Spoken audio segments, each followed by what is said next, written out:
Саламатсыздарбы? Бүгүн биз сиздер менен кинодогу сүрөттөмөнүн чечимдик ыкмалары тууралуу аңгемелешсек болгон турат да. Себеби бул кино искусствода эгерде кинодо сүрөттөмө болбосо, анда кино өзү деле кызыктуу болбой калат. Сүрөтчү, то есть киночулардын, көрүүчүлөрдүн да мындай кызыкчылыгын жоготуп коет да. Ошондуктан азыр мына биздин мунугу технология, информация заманында азыр интернет деген пайда болду. Ошондон башка көп информативдүү куралдар көбөйүп кетти да. Ошонун негизинде азыр биздин кино көрүүчүлөр да абдан сабаттуу болуп калды. Кинонун бүт баардык жагын талдап караганга үйрөнүп калышты да. Ошондуктан акыркы убакыттарда кино көрүүчүлөр кино театрга окшоп бара жатат деген сөздөрдү көп угасың да. Кино өзүнүн кино көрүүчүлөрдөн сурасаңар, кино эмнеси менен театрга окшоп бара жатат деп. Алар силерге дароо эле кино абдан узак сөзгө айланып бара жатат деп айтышат. Монтаждаган кадрларында динамикасы аз дейт. Башка жактарын дагы талдап сиздерге абдан мындай түшүндүрүп бере алат да. Ошондуктан биз кино көрүүчүлөргө театр менен кинонун технологиясын салыштырмалуу түрдө көрсөтүп, толук түшүндүрүүгө аракет жасайлык. Эгерде тактап изилдеп көрсөк, кино искусствосунун өзгөчөлүгүн бүгүнкү күндө жөнөкөй көрүүчү да байкап, кинонун закондорун бузулушун сезип турат. Ал эмнеден чыгып атат? Жана мен айтып кеткен жогорудагыдай, азыркы кино көрүүчүлөр телевидениеде канча канал болуп атат. Ар бир каналдан буларга азыр кинонун ар кандай түрлөрү, ар кандай жанрлары абдан жеткиликтүү болуп атат да. Ошондуктан биздин азыр көрүүчүлөр да абдан билимдүү болуп баратат. Кинонун кандай түзүлүшүн, драматургиясын, ошонун бүт закондорун абдан жакшы билет. Ошондуктан биз мына театр менен кинону салыштырганда, албетте кино негизинен өзү театрга окшойт деген түшүнүк өтө деле туура келе бербейт. Себеби театр деле жогорку деңгээлдеги сүрөттөмөлөр менен көрсөтүлөт. Кинонун жаралышына себеп болгон театр болуп эсептелет. Себеби театрдын негизинде, театрдагы болгон жанагы технологиянын көбү киного келген, бирок кино баягы сүрөттөмө, кыймылдуу сүрөттөмө болгондон кийин кинонун өзүнүн башкараак бир өзүнүн системасы бар да. Бирок театрдыкы башка сүрөттөмө, башкача деңгээл болот. Театралдык сценаларда декорациялары, жарыгы, буюмдары, кийимдери, жүзүндөгү киримдери жасалма болуп, артисттердин сүйлөгөндөрү, кыймылдары, кол шилтөөлөрү көтөрүңкү болот. Себеби ал жерде сценада, театралдык сценада артисттер эмоция менен ойнойт. Ошол жерде реплика, ал жерде диалог менен сцена тургузулгандан кийин алар өзүнүн эмоциясы менен өзүнүн болгон ички дүйнөсүн көтөрүңкүрөөк ойнойт да. Кино болсо, көркөм сүрөттөмөсүнүн театрдан өзгөчөлүгү таптакыр башкача болот. Кинематограф фотография менен байланыш болот. Байланыш болгондон кийин ар бир кадрында табигый жаратылышты так өзүндөй кылып көрсөтөт. Кинематография фотографиянын негизинен түзүлөт. Негизги айырмасы, фотография кыймылсыз бир кадр менен берилсе, ал эми кино секундасына 24 кадр менен тартылып, кайра экранда 24 кадр менен көрсөтүлөт. Ошол аракеттердин негизинде киноэкранда кыймылдуу сүрөттөмө пайда болот. Кинематографта баардык жанрларында актерлордун оюну, сүйлөгөндөрү, кыймылдары, кол шилтөөсү, костюму, гримдери, буюмдары баардыгы табигый жаратылыштай болушу керек. Ал эми театрда болсо, канчалык жасалмалуу болсо, ошончолук көркөмдүү болуп, кээ бир убакта кызыктуураак көрүнөт. Кинематограф өзүнүн фотографиялык негизинде табигый жаратылышка жакыныраак болот. Кинематографтын көркөм сүрөттөмөсүн элеганттуу, жакшы табити кинематограф ченемдүү формалдыкты, сылыктыкты, жасалмалыкты, ошол эле убакта табигый жаратылыштын кичинекей бөлүгүн дагы бузулбашын талап кылат. Фотография жасалманы табигый жаратылыштын кымындай да бузулушуна айгинелейт. Театралдык грим менен кинонун гримин салыштырып көрөлүк. Театралдык гримдин жасалмалыгы ушунчалык жасалат, себеби ошол 20 сериятта отурган көрүүчү ошо актердун бүт эмоциясын, актердун кыймыл аракетин көрүш үчүн ошо жете тургандай кылып жасалат. ошол 20 катарга чейинки көрүүчүлөргө ылайыкталса, ал эми кино мисалы үчүн грим 26 ряддагы ошол катарга отурган көрүүчүлөргө ылайыкталса, ал эми кинодо болсо ойноп жаткан актердун жүзүн жакындатылган планда ар бир мимикасын, көз карашын көрүүгө шартталган. Бул принципиалдуу жагынан эки башкача системадагы гримдер болуп саналат да, эки бөлөк. Себеби театралдык гримдерде болсо аны гример, художник гример деп коет. Ошол кишилер атайын ошол театрдын драматургиясына жараша, ошол жанрына жараша мүнөздөп, ошону гримди актерлорго жасайт. Ал эми кинодо болсо ар бир кинодо театрдагыдай окшоп, мисалы үчүн 20 рядка жеткирүүчүнүн кыйкырып ойнобойт да. Кинодо өзүнүн көзү менен да ойношу мүмкүн, мимикасы менен да ойношу мүмкүн, өзүнүн ички сезими менен да ойношу мүмкүн. Себеби кинодо камера жакындап адамды толук пландар менен тартат. Ошондо актер жалаң эле жана сценадагыдай эмоциясын чыгарып ойнобой, унчукпай дагы кандайдыр бир өзүнүн ички сезими менен ойношу мүмкүн да. Ошон үчүн экөөнүн технологиясында дагы, оюнунда дагы, гриминде дагы, тегере айлана чөйрөсүндө дагы бардык жагын алып келгенде экөөнүн принципиалдуу чоң айырмасы болот да. Мисалы үчүн театралдык грим адамдардын мүнөзүн аскерий шарттар менен көрсөтсө, же болбосо актер өзүнүн бет түзүлүшүнүн өзгөртүү гримасасы менен көрсөтө алса, ал эми кинодо театрдагы шарттар менен көрсөтүү одоно болуп калат. Кинодо адамдын жаратылышындагы болгон нерселерди реалдуу түрдө көрсөтүүнү талап кылат.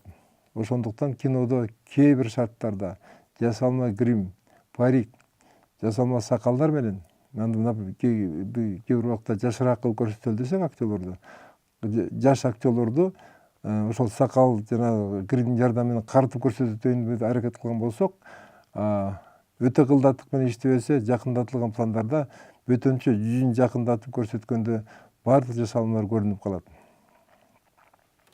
Көрүүчүлөр кино чыгарманы караганда экранда болуп жаткан окуялардын чындык экенине ишенимдүү болуш керек. Ишендириш үчүн ошону биз ошол турмуштагыдай кылып туруп, ошого келтирип, бардык жагынан ошол адам өзү мынагу турмушунда өзүнүн айлана чөйрөсүндө кандай көрүп атса, ошондой шарт түзүп, ошого жакындатып кинонун экранына түшүрүш керек. Театр менен эмики биздин сөзүбүз, театр менен кинонун декорациясы жөнүндө салыштырмалуу түрдө карай турган болсок, эгерде театрда декорация ар дайым конструктивдүү болот. Театрлык сценанын өзү шарттуу, жасалма декорацияларга ылайыкталган. Үйдүн ичи бир нече гана шарттуу буюмдардан үйгө окшоштуруп жасалат. Художник өзү деле декорацияны турмуштагы үйгө окшоштурбайт. Кинематографияда декорациялык үйлөр жашоого ылайыкталып жасалбаса дагы, бирок көрүүчүлөр декорациялык үйлөрдү кадимки эле жашай турган үйдө кылып, кабыл алгандай кылып жасоо керек. Эгерде үй, же мекеменин бөлмөсү окуучулар отурган класстарды жасай турган болсок, алар чыны менен кирпичтен, штукатуралар менен жасалат, же жасалма материалдардан болсо, алар чыныгы материалдардан айырмалагандай болуп жасалышы керек. Театрда болсо, мисалы үчүн жасалма дарактарды алсак, ал жерде дарактарга окшоштуруу түрүндө жасалса, ал өтө жарашыктуу болот. Ал эми кинодо анда жасалма дарактар көрүүчүлөр тарабынан такыр кабыл алынбайт. Кинодо декорацияда даракты көрсөтсө, ал чыныгы дарак же чыныгы даракка окшогон материалдар менен жасалышы керек. Кинодо бардыгы жаратылыштагыдай болуу керек. Себеби эгерде ошондо кичине эле жаратылыштын башкача кылып жасап койсок, аны көрүүчүлөр сезип турат дагы, ага ишенбей калат да. Бул талаптар кинодогу эң негиздерден болуп эсептелет. Кинодун көркөм сүрөттөмөсүнүн негизин түшүү үчүн жөнөкөй эле мисалды элестетип көрөлү. Театрда, спектакльда, сценадан кылкылдап күн чыгып келе жатканын кандайдыр бир жаратылыштын аймагына окшоштуруп көрсөтө койсо, анда залда көрүүчүлөр дүркүрөгөн кол чабуу менен кабыл алышат. Бул эмне деп түшүндүрөт? Себеби театрда андай турмушка окшоп жашаштыруу нерселери кыйыныраак болот. Себеби ал жерде көбү жасалма болгондон кийин кичине ошол жаратылышка окшоп калса, көрүүчүлөрдүн эмоциясын чыгарат. Ошончолук булар ошондо кино, то есть жаратылышка окшоп калган үчүн ошону ушунчалык чоң деңгээлде кабыл алышат. Ошондой эле көрүнүш эгерден ошо күндүн чыгып келатканын же болбосо кандайдыр бир жаратылыштын айлана чөйрөсү менен көрсөтсөк, ал болсо кинодо эч кандай кол чабуусуз эле жаратылышта болуп жаткан көрүнүштө кабыл алынат. Дагы бир мисал, кинода актерлор эшикте үйдөн чыгып ат чегилип турган арабага түшүп кетсе, ал окуя деле турмушта болуп жаткан көрүнүштөй кабыл алынат. Ал эми театр сценасында атчан адам чыгып, бир эки сөз айтып, сценадан чыгып кетсе, залда да күркүрөгөн кол чабуулар менен кабыл алынып, эмоционалдуу болот. Ошондуктан биз театр менен кинодо көркөм сүрөттөмөнүн эки бөлөк түрүнө кабыл болобуз.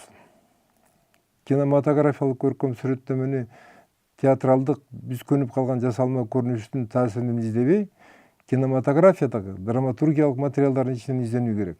Эгерде биз кандайдыр бир адабий чыгарманын ичинен үзүндүсүн алсак, экрандык чыгарманын тилине которгондо, чыгарманын үзүндүсүнүн ичиндеги окуя көзгө элестетип көрө ала тургандай сүрөттөмө болсо, ошол көрүнүш, ошол окуя кинематографиялык көрүнүштүн өзгөчөлүктөрү болуп саналат.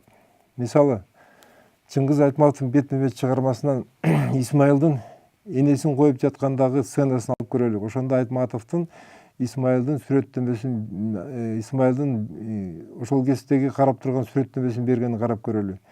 Энесин айылдын элдери коюп жаткан Исмайыл тыштан карап, ээгин кан чыкканча тиштеп карап турду, дейт Айтматов.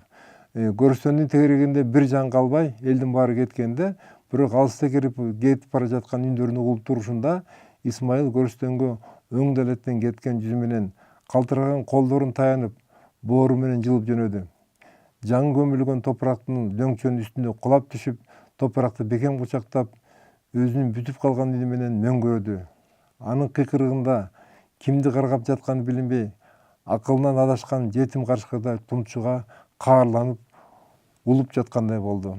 Анан мас болгон кишидей кыйкыра баштады. Эне мени кечир, мени карга, мени аркы дүйнөгө карга, согушту карга, согушту карга деп абдан кыйкырып, ошол топурактын үстүндө оонап жатты дейт.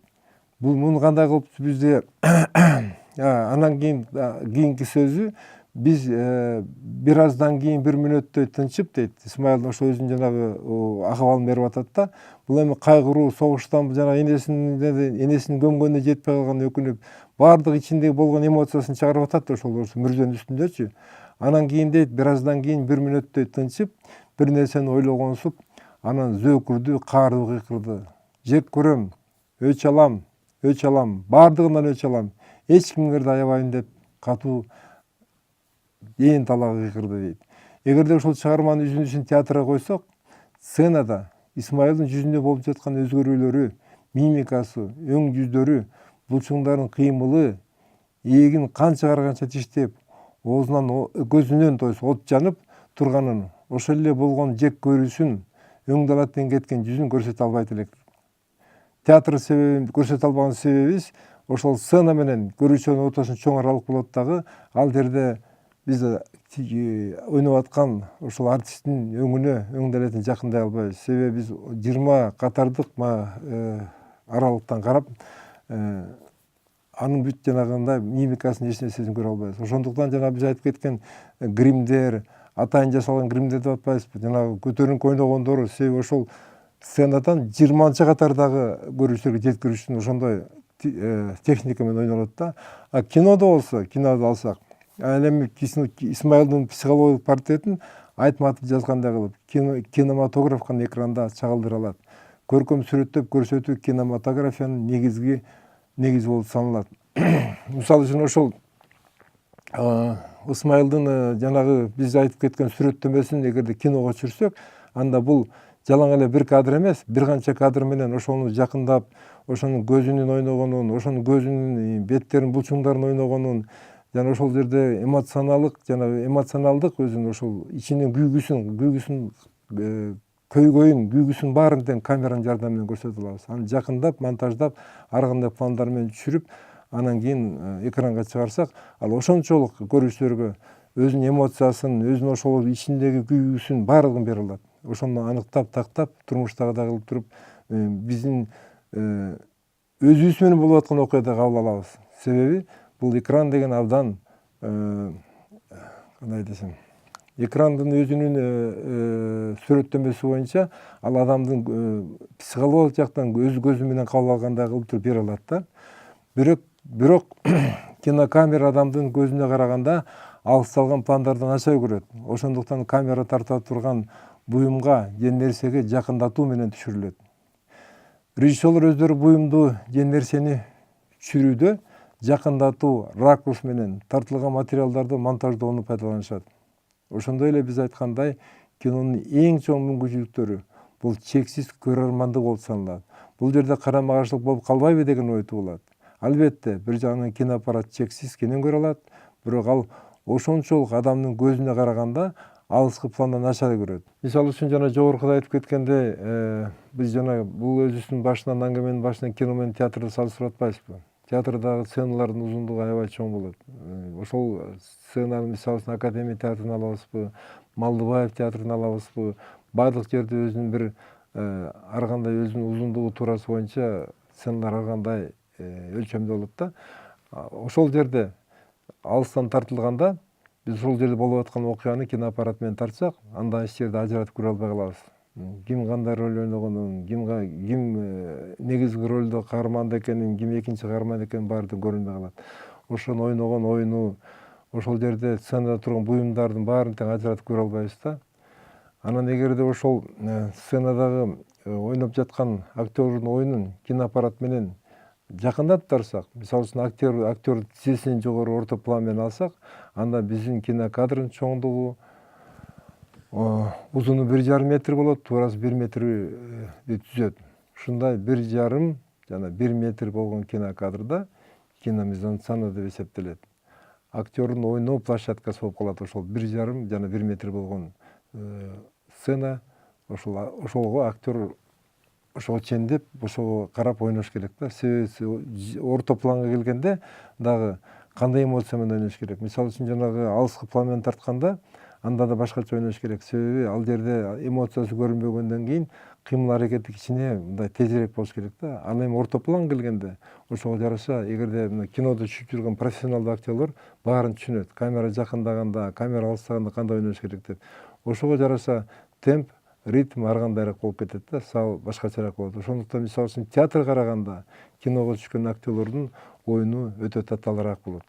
Себеби театрда ойноп атканда ошол чоң сценада бүт спектаклдин жанагы спектакль актларга бөлүнөт да. Бир акт ойноп бүткөнчө режиссердун койгон тапшырмасы менен ал спектаклди башынан ошол актын башталышынан аягына чейин бир темпте, бир калыпта ойной берет да.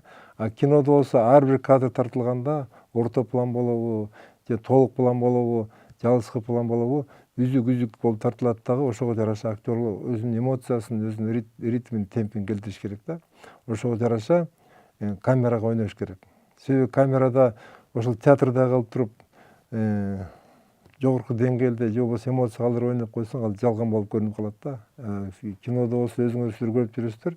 Ошого жакындаганда, алыстаганда ошол психологиялык состояниясын драматургияга жараша артист камерага ойнош керек да. Ошондуктан була өтө кыйыныраак болуп калат. Ошондо биздин театрдын актерлору менен кинонун актерлорунун айырмасы психологиялык жактан дагы, ритм жагынан да баардык жагынан өзгөчөрөөк болот. Эгерде 10-12 метр болгон мизансценада ойноп жаткан эки актерду киного түшүрө турган болсок, экөөнүн тең бир убакта кадрга алуу ыңгайсыз болот. Ошондуктан оюнга жараша режиссер кайсы планды алуу керек экенин чечүүсү керек. Сүйлөп жаткан актердубу, же угуп жаткан актердубу, кайсынысы драматургиялык жактан баалуу болсо, ошонусун биринчи көрсөтүп, анан экинчисин көрсөтөт. Бул жерде режиссер мага азыркы окуяда сүйлөп жаткан көрсөтүү, угуп жаткан караганда кызыгыраак деп, көрүүчүгө кайсынысына кароого мүмкүнчүлүк калтырбай өзү чечип коет. Көрүүчү режиссердун тандаган кадрына мажбур болуп карай берет. Мисалы үчүн Айтматовдун Кызыл жыболук жалгалым чыгармасынан үзүндү алып көрөлүк. Ал жерде эң негизги каарман Жантай. Ал жанагы перевалдарда алыскы Кыргызстандын алыскы жерлерине жүк ташуучу машинени айдайт. Ошол Жантай жүк ташып келатып, айылда, Жантай айыл жеринде машинасы арка тыгылып калып, айласы кетип чыгара албай, машинасынын алдында жаткандагы бир сценасын алып көрөлү да. Ошол машинанын астында жатканда бирөөнүн басып келе жатканын угуп, үн чыккан жакка бурулуп караса, машинанын астынан резина өтүк гана көрүнөт. Өтүк басып келип каршысына токтойт. Жинигел дагы ким болуп кетти деп сынап турасыңбы? Цирк көргөзүп деп жиберди дейт Жанай. Өтүп кет, эч кандай жабышпай деп кыйкырды. Көзүмдү Жанай ошондо Жантай айтат да, бирок мен көзүмдүн кыры менен карасам дейт, көйнөгүн этеги малдын тезегине булганган, бир кемпир айылга жеткир деп турат го деп ойлоп кеттим дейт. Өтүп кет чоң апа. Өтүнөм, мен дагы бул жерде көпкө кармалам, күтө албайсың деп жооп бердим дейт. Кандайдыр бир улгайгандай күлкүдүү үн менен, мен чоң апа эмесмин, кызмын деди. Кызсыңбы? Менен өтүгүн көзүнүн кыйыгы менен карап, балалык кыял менен, сен сулуусуңбу дедим. Өтүктөр ордуна бир бутунан бир бутуна которулуп, ары жакка басып кетти дейт. Мен тезинен машинанын астынан чыга калдым, карасам чын эле ичкесинен келген кызыл жоболук салынган кыз турат дейт. Бул адабияттык чыгарманын үзүндүсүн бир кадр менен түшүрүү өтө кыйыныраак болуп калат. Эгерде биз ошол бир кадр менен алсак, андай машинаны да алыш керек болот. Машинанын алдына Жантай дагы бизге мындай бир масштабы боюнча кичинекей болуп көрүнүп калат. Ар жагында кыздын дагы жанагы ойноп аткан реакцияларын эч нерсесин көрө албай калабыз да. Ошондуктан себеби бир кадрда Жантайдын машинасы аркылуу түшүрсөк, ал алыс план болуп калат. Көрүүчү драманын негизги акценти болгон Жантайдын резина өтүкчөн болгон кыз менен таанышууга кызыгуусу өзүнүн маанисин жоготуп коет. Ошондуктан бул жерде режиссердук бир канча кадрлар болуп түшүрүп, көрүүчүнүн көңүлүн ар бир кадрга бурууга туура келет. Бул мисал менен эмнени айтайын деди эле. Театрда, сценада ойноп жаткан артисттер менен көрүүчү түз байланышта болуп, артисттердин оюнун талантына жараша оюнду көрүүчү өзү кайсы актёрду кароону тандайт. Ал эми кинодо болсо, көрүүчү режиссердун көзү менен тандалып, алынган кадрларды карайт. Ошонун себебинен режиссер көрүүчүгө өзүнүн оюнун таңдайт. Кинодо актерлор жакшы билишет. Бөтөнчө тажрыйбалуу актерлор оюнун кандай ойнобосун, алардын оюну өздөрүнүн оюндагандай болбой чыгат. Себеби алардын ойногон сценасын монтаждап түшүрүлсө, монтаждоо мезгилинде өзгөрүү жолдору менен ар кандай болуп көрсөтүлүп калышы мүмкүн. Анын баардыгы режиссердун колунда болот. Ошондуктан мына кино түшүрүп атканда бул режиссердун эң чоң ролу бар. Режиссер негизи биз айтып атпайбызбы? Бул кинонун жетекчиси, кинонун баардык жанагы группага кирген адамдардын командасы менен иштейт да.